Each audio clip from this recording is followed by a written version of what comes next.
Hello বন্ধুরা, এবার আমরা কেক কিনে খাবো না, বাড়িতেই তৈরি করব। বাড়ির লোকের বায়না।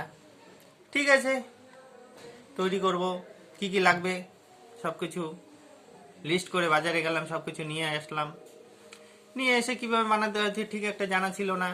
ভিডিও দেখলাম, একটা ভিডিও দেখে দেখে বানাচ্ছি। তো অর্ধেক ভিডিও দেখেই বন্ধ করে দিলাম। আর ভিডিও দেখতে হবে না, এবার পেয়ে যাব। তো সবাই বললো আর একটু দেখে নাও, আর একটু দেখে নাও। আমি বললো না, পাবো, আমি শিখে গেছি, কেকের এক্সপার্ট হয়ে গেছি, আর চিন্তা কিসের। তা বন্ধুরা, বাড়ির লোক ইতিমধ্যে ফোন করে দিয়েছে অনেককে যে কেক বানাবো, তাদেরও দিব, তাদের এবার কিনতে হবে না। আমার তো মাথায় বাস, কি করব, অনেকগুলো কেক বানাতে হবে, তার জন্য বেশি করে বানালাম। বানিয়ে প্রেসার কুকারে করব। প্রেসার কুকার একটু বড় সাইজের নিলাম, বড় সাইজের নিয়ে পুরো ঠেসে ঠেসে প্রেসার কুকারে, এক প্রেসার কুকার পুরো দিয়ে দিলাম। দিয়ে ঢাকনা মেরে টাইট করে দিলাম, দিয়ে বসিয়ে দিলাম। তা ধিমি আঁচ, অনেকক্ষণ গেল, হচ্ছে না। গেলাম, গিয়ে আঁচটা বাড়িয়ে দিলাম। 2-3 মিনিট দাঁড়িয়ে, আবার কতক্ষণ দাঁড়িয়ে থাকবো, আবার কমিয়ে দিয়ে আবার আসলাম। এভাবে কয়েকবার চলছে।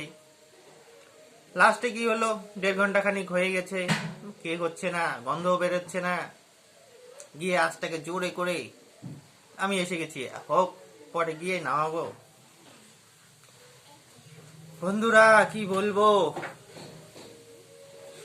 5-7 মিনিট পরেই ব্রুম করে আওয়াজ।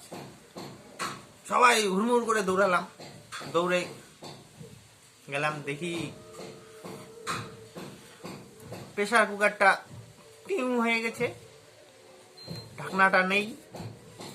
আর প্রেসার কুকারের যে কেক, ভিতরের কেক, কেক সহকারে, ঢাকনা সহকারে, চাল ফুটো করে ফ্রুট।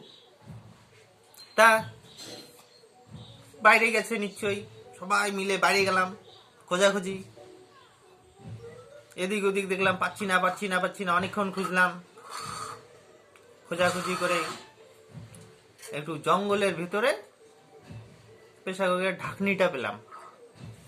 আরো অনেকক্ষণ খুঁজলাম, কেক কোথায় গেল, কেক কোথায় গেল। কেক একবারে ফ্রুট হয়ে গেছে, আর পাইনি। থ্যাংক ইউ বন্ধুরা।